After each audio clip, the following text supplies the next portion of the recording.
జగన్మోహన్ రెడ్డి అనేటువంటి 420తో ప్రయాణం చేస్తే అతను చేసేటువంటి తప్పుడు పనులకు సహకరిస్తే ఎవడి బతుకైనా జైలు పోలే అనేది మరోసారి వల్లభనేని వంశీ ద్వారా నిరూపితమైంది. అయితే ఇప్పుడు వంశీ ద్వారానే జగన్మోహన్ రెడ్డి కూడా ఇరుక్కుపోయేటువంటి పరిస్థితి. కొడాలి నాని నా బతుకు ఏమవుతుందా అని తీవ్ర ఆందోళనలో ఉన్నట్టుగా తెలుస్తూ ఉంది.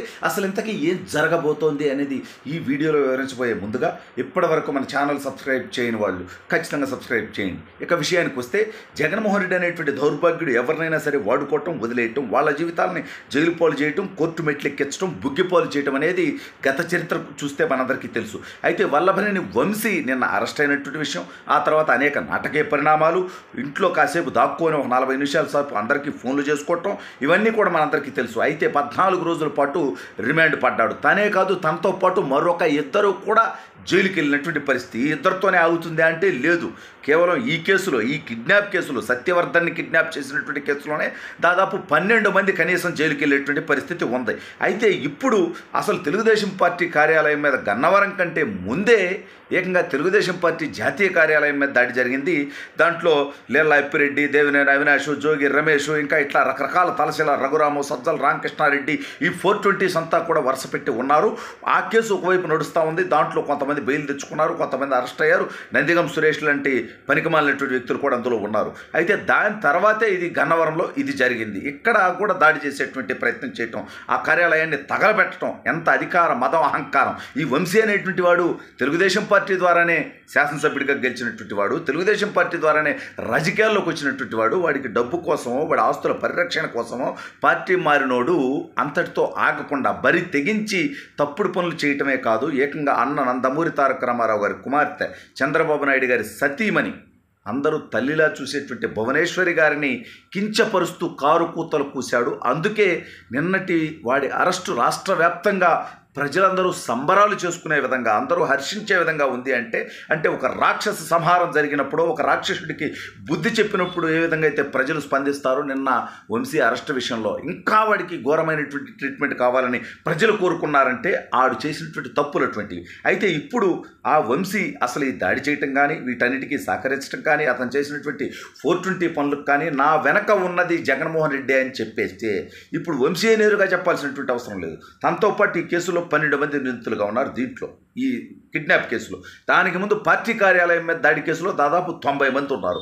వీళ్ళలో ఏ ఒక్కడు అప్రూవర్గా మారి అసలు మాతో చేయించింది జగన్మోహన్ రెడ్డి అంటే ఈ కేసులో జగన్మోహన్ రెడ్డి కూడా బొక్కలోకి పోవాల్సినటువంటి పరిస్థితి. అసలు వీటన్నిటికీ ఆద్యుడుగా, ఈ తప్పుడు పనులకి, తప్పుడు భాషకి, తప్పుడు మాటలకి ఆజ్యం పోసినటువంటి వ్యక్తిగా ఉన్నది కొడాలి నాని అనేటువంటి గుడివాడ గుటకా పాండు.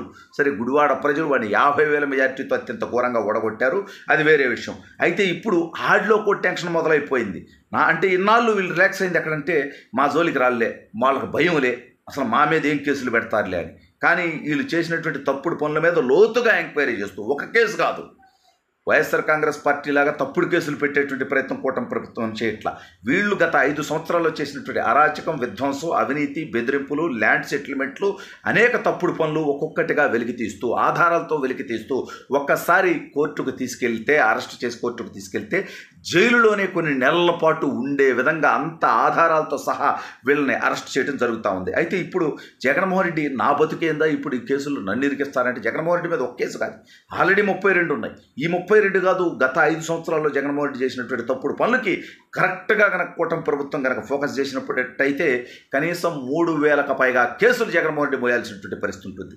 ఈ రాష్ట్రంలో జరిగినటువంటి ప్రతి అరాచకానికి, ప్రతి తప్పుడు పనికి ఈ వల్లభనేని వంశీ అనేటువంటి వాడు తెలుగుదేశం పార్టీ 2019లో ఓడిపోయిన తర్వాత ఇక వచ్చే ఎన్నికల నాటికి పార్టీ ఉండదు, ఈ పార్టీకి భవిష్యత్తు లేదు, నా ఆస్తుల్ని వేటాడతారు అనేటువంటి భయంతోనో, ఆందోళనతోనో, లేకపోతే వాళ్ళకి లొంగో ప్రలోభాల కోసమో, డబ్బు కోసమో వాళ్ళకి అమ్ముడుపోయి తిరిగి తెలుగుదేశం పార్టీ మీదే కూసినటువంటి కారుకూతలు, మహిళల గురించి మాట్లాడినటువంటి అసభ్యకరమైనటువంటి మాటలు ఆ నియోజకవర్గ ప్రజలు కూడా చేదరించుకొని 45,000 ఓట్లకు పైగా మెజారిటీతో అతన్ని అత్యంత ఘోరంగా ఓడించిన, ఇంకా సిగ్గు రాకుండా, ఇంకా బుద్ధి రాకుండా, అతనిలో మార్పు రాకుండా, చేసినటువంటి తప్పులకు కనీసం ఇంతవరకు క్షమాపణ చెప్పలేదంటే అది అహంకారం, అధికారం, మదం, అతనిలో ఉన్నటువంటి రౌడీయిజం, గుండాయిజం. ఇంకా ఆ రోజు కేసు పెట్టినటువంటి వ్యక్తిని కిడ్నాప్ చేసేటువంటి బరితెగింపు, అతన్ని హైదరాబాద్కి తీసుకెళ్లి చిత్రహింసలకు గురి చేయటం, ఆ తర్వాత వైజాగ్ తీసుకెళ్లి హోటల్లో పెట్టేటువంటి ప్రయత్నం చేయటం రాష్ట్ర ప్రజలు ఇప్పుడు కూడా గమనించాలి. వాళ్ళు ప్రతిపక్షంలోకి వచ్చినా సరే ఎంత నీచంగా, ఎంత నికృష్టంగా, ఎంత అరాచకంగా, ఎంత తప్పుడు విధానాలతో వాళ్ళు వెళ్తున్నారనేది రాష్ట్ర ప్రజలు గమనించాల్సినటువంటి అవసరం ఉంది. ఇటువంటి 420 5 సంవత్సరాలు అధికారంలో ఉన్నారనేది గమనించాల్సినటువంటి అవసరం ఉంది.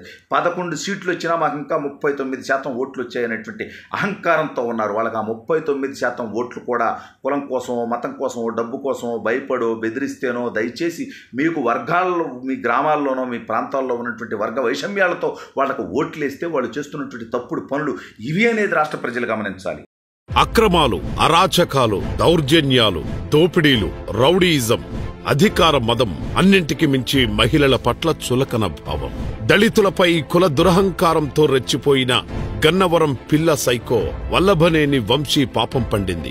ఏ గూటికి చేరాల్సిన పక్షి ఆ గూటికే చేరుతుందనే సామెత ప్రకారం సైకోలు సైకే గూటికే చేరుతారని వంశీ వైసీపీ సైకో గ్యాంగుతో చేరాడు. కన్ను మిన్ను కాకుండా గన్నవరం నియోజకవర్గంలో టెర్రర్ పాలన చేశాడు. అందరికాడికి దోచుకున్నాడు. దందాలు, సెటిల్మెంట్లు, కబ్జాలతో నరరూప రాక్షసుడిని తలపించేలా ప్రవర్తించాడు. తనను పెంచి పోషించిన తెలుగుదేశం పార్టీ కార్యాలయంపైకి తన సైకో గ్యాంగును ఉసిగొలిపి తగులబెట్టించాడు.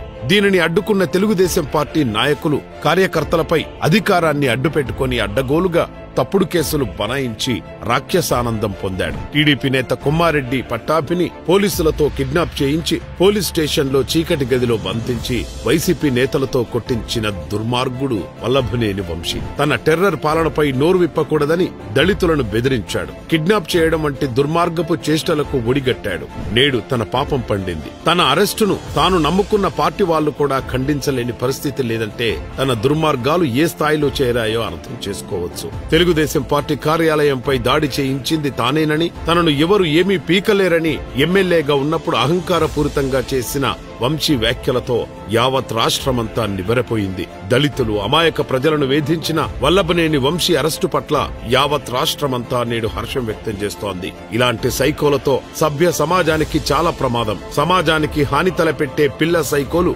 వీళ్లను వెనుకుండి ప్రోత్సహించే బడా సైకోలు అందరిని కట్టగట్టి కటకటాల వెనక్కి నెడితే తప్ప ఈ సమాజం బాగుపడదని సభ్య సమాజం అనుకుంటోంది. ఇది అక్షర సత్యం.